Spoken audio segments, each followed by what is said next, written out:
Gabbar is very special to me. First time I met him was when I lost our first child. I was in a state of depression, and I think after 20 days I decided that I will go down and do my feedings again. So I was out in the night feeding my pack, and I thought there's a rat which is nibbling my foot, and I actually gently shook my foot only to realize there's this much puppy which is around my foot. That's when I first set my eyes on this boy Gabbar, and I called him Gabbar because he was born in his litter which was really far, and I don't know how he managed to travel that distance and come to the main road.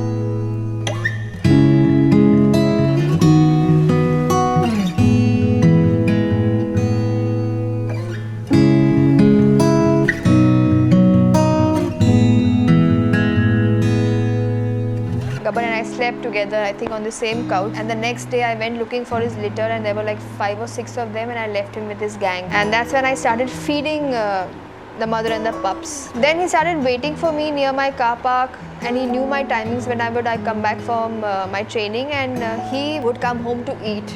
2 years back, that night also he was home eating, and then after he finished eating, I left him down.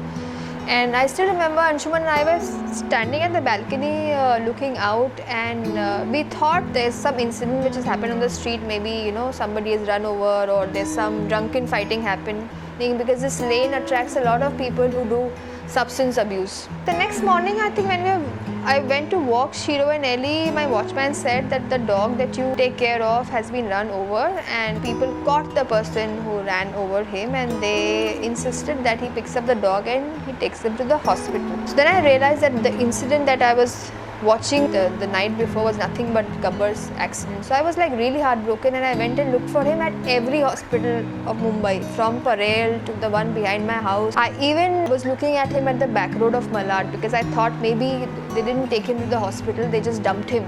Must have gone screaming Gabbar, Gabbar, Gabbar, and I tried to communicate with him. I saw him alive, but I saw him in a lot of pain. So after one day of search, when I could not find him, I wrote him off. I wrote a nice big poem on him on Facebook, and that's how somebody that I worked with, I trained her dogs, patched me to this person who was rescued. I found him in second life, and he's made it through the accident, and he was in a private foster. He was very happy to see me. There was a Hindi movie reunion that happened.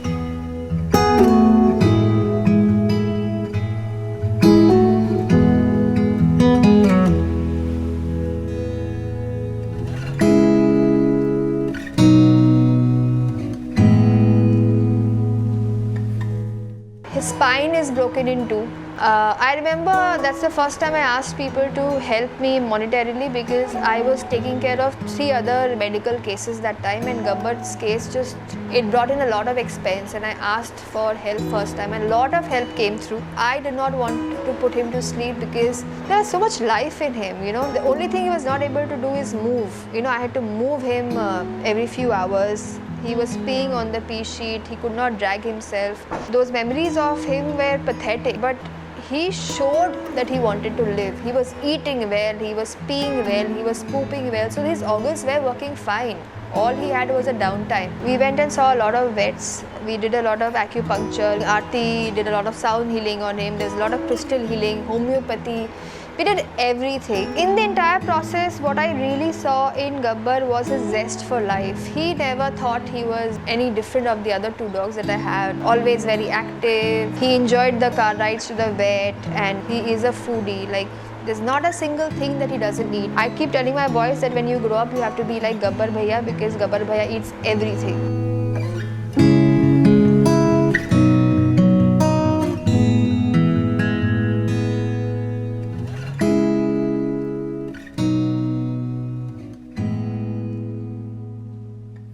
Gabbar is my teacher.